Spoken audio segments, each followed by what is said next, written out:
Hey folks, if you're a tinkerer, a maker, or just someone who loves getting their hands dirty with tech, let's talk about the underdog that keeps surprising us all, the Raspberry Pi Zero W. Now, some might say it's outdated, but I think it's still a secret weapon for any home lab. Let me tell you why. First up, the price tag. I mean, where else can you get a legit, fully functional computer for the price of a few cups of coffee? The Pi Zero W is crazy affordable, making it the perfect entry point for anyone looking to start a new project without breaking the bank. But don't let the size fool you. This thing is tiny, seriously. It could hide behind your thumb. Yet, it punches way above its weight. It's got a 1 GHz single-core CPU and 512 MB RAM, which, yeah, might sound basic. But for a lot of home lab projects, that's all you really need. Now, let's talk wireless.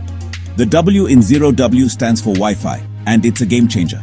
No more running Ethernet cables across your room. Just set it up, connect to your home network, and you're good to go.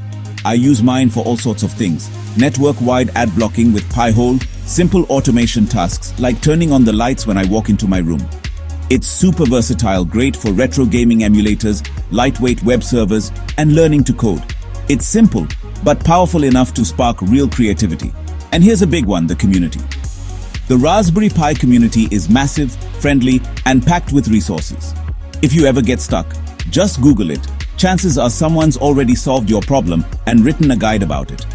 But what really gets me is the nostalgia. The Pi Zero W takes me right back to those early days of DIY tech, trying, failing, learning, and finally creating something cool. Of course, it's not perfect.